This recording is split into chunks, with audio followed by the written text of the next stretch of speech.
Hey there, folks. I'm Mark in affiliation with Spectrum Pulse, and it's Billboard Breakdown.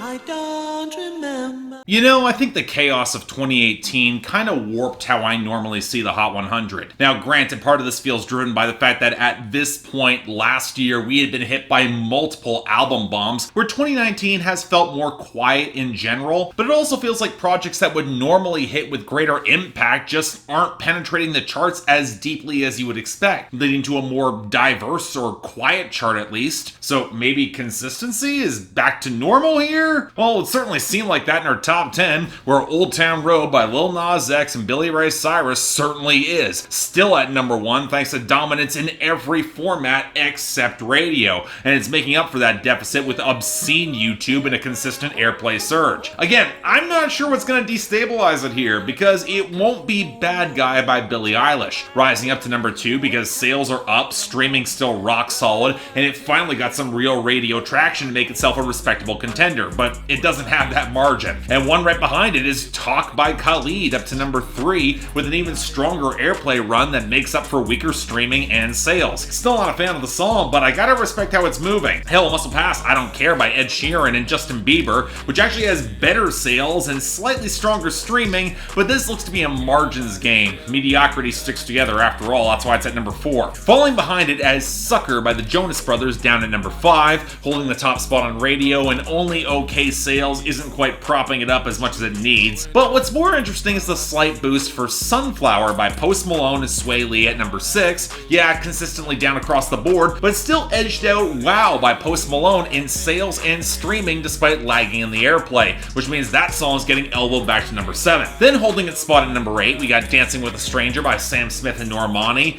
All it really has is airplay, and with that in freefall, I don't predict this will last long. But now we got a glimpse of what might replace it, rising to number 9 and entering the top 10 for the first time, Suge by DaBaby. Now, I'm still not quite wowed by this song, and the radio seems kind of reticent on it, but the streaming and enormous YouTube is kind of hard to deny. This might hold up while other songs collapse around it. And finally, we got Sweet But Psycho by Ava Max, holding at number 10, although with the radio finally peaking, even a sales boost this week might not keep it in the top 10 for much longer. And on that note, our losers and dropouts. And in the latter category, there's only 2 worth mentioning. First, as I predicted last week, Here Tonight by Brett Young fell out and will miss the year-end list for 2019. But to my great pleasure, Girls Like You by Maroon 5 featuring Cardi B is finally gone, about damn time. Now for our losers, honestly, outside of Earth by Lil Dicky continuing its steady plunge to 91, most of these are either continuing losers or debuts from last week that are tanking. And as I predicted, given that most of the cuts from Tyler the Creator dropped off entirely, the losers are from DJ Khaled, with Wish Wish featuring Cardi B and 21 Savage at 43, Just Us with SZA down to 60, You Say with Meek Mill, J Balvin, Lil Baby, and Jeremiah at 67, and Higher with Nipsey Hussle and John Legend at 77. Also, Nightmare by Halsey collapsed down to 29, and the faster that falls off, the better. Now beyond that, we saw continued losses for Homicide by Logic featuring Eminem to 68, Boy With Love by BTS featuring Halsey to 81, Don't Call Me Up by Mabel in 90, and Who Do You Love by the Chainsmokers featuring 5 Seconds of Summer down to 89. And honestly, can't say I'm really upset by any of that. Unfortunately, when we flip over to our gains and returns, I can't quite say the same. Yeah, you got the expected bounce back for Paradise by Bozzy at 99, but why is Ocean Eyes by Billie Eilish somehow back again at 92? Or Mixed Personalities by YNW Melly and Kanye West at 98? But what's more notable are the returns for Juice by Lizzo to 93, and Speechless by Dan and Shay of all people up to 46, most because they had other songs that picked up gains, and that probably helped.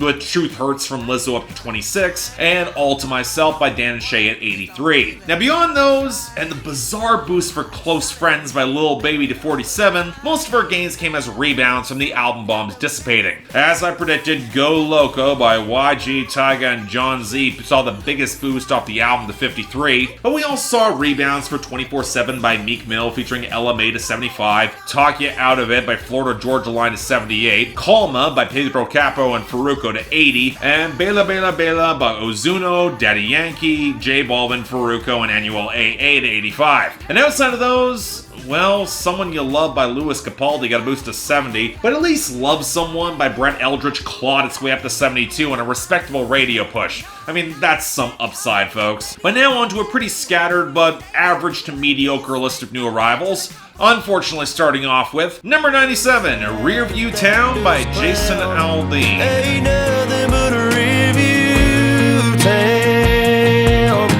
Okay, I swear, Nashville's got no goddamn clue where to cut and run from a bad album cycle. But if you're stuck trying to make the best of a bad situation, I'm not gonna complain that much about Jason Aldean picking one of the better songs from that project for his next single. Now, it's still not really good by any means. We're still dealing with a can-tapping drum machine behind the first half of the song, which doesn't match with the guitars. And even when the organic drums come in, they got the sterile mixing right at the front that feels weirdly clean over the sour guitar line. And let's not even get into the gutless bass is barely a presence at all. But Jason Aldean and his writers can at least do a credible job selling bitter, antisocial loners burning rubber to get away from a small town on a bad breakup, which is exactly what this is. Yeah, it's nothing he hasn't done before or done better, but given how underwhelming the composition and production are, I guess I'll take it. It's not bad, but again, not all that good either. Number 96, HP by Maluma.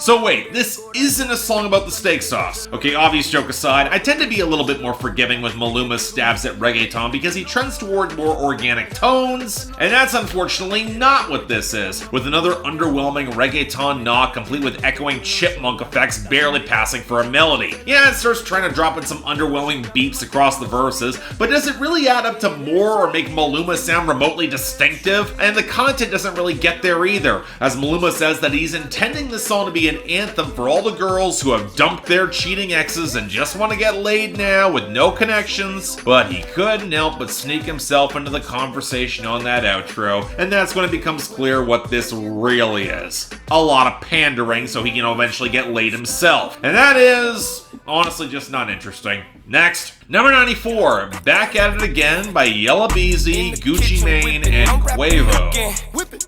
Keep on playing, bitch, then I'm stabbing your friend. So I'll admit I'm a little shocked to see Yella Beezy on the Hot 100 again. A little less shocked to see it on the backs of Gucci Mane and Quavo. The latter is trying to make up for his messy 2018, but maybe at some point this would become interesting? Honestly, it's kind of tough to say, because it seems like all these three MCs are trying different flows over the same low synth groove and trap beat, with Quavo and Yella Beezy doubling up their flows to the verses, Yella Beezy dropping into a more simplistic, slower structure for the hook, and Gucci Mane using the same damn flow he'll use whenever he feels like he can get away with it. And it's stilted and awkward as all hell over any sort of trap groove like this. And that weird pileup of flows is probably more interesting than any of the content, where it's the same gunplay, flossing, and messy sex references that always characterize anything associated with the Migos. Although Yella Beezy does say the girl squirts when he comes in her eyes, so that's something questionable. Beyond that, look, it sounds like a below-average Migos song, although I can see that hook being catchy enough in order to move this.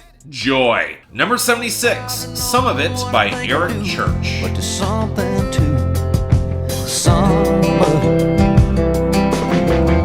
Well, it's about time that Eric Church bothered to put out another single from Desperate Man outside of the title track and push it to radio. Although why it's not Monsters, I have no idea. Anyway, this is a cut that I don't really remember talking all that much about in my review of the album, mostly because it's one of those songs from Desperate Man that's got a weirdly hollow feeling to it, especially in the writing. A series of observations and open questions surrounding the meaning of certain actions, but there's something to some of it.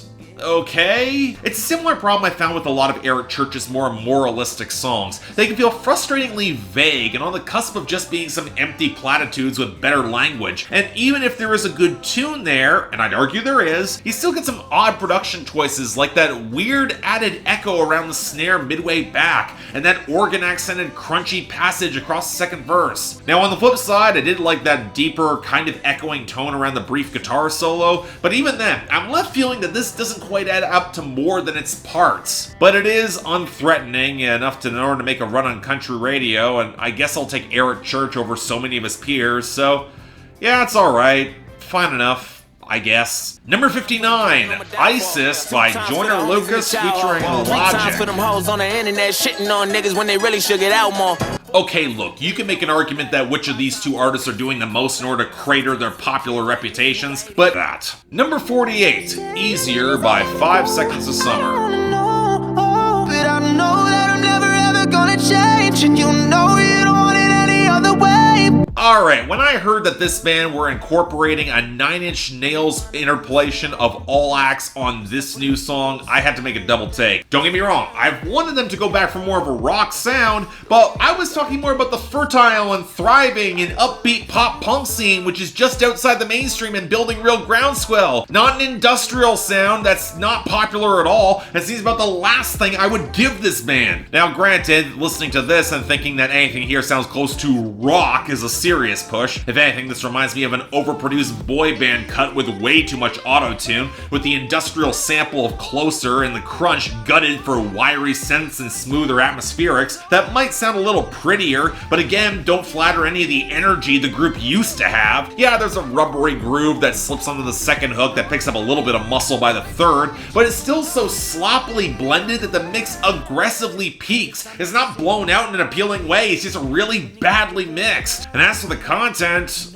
look, I have never held these guys to much of a lyrical standard, but the toxic relationship here is not sold with any urgency, and the infatuation makes it clear that these guys probably aren't even capable of that hard exit, which just leaves for a total mess overall. So yeah, not good. Next, number 34, Cross Me by Ed Sheeran featuring Chance the Rapper and PNB Rock.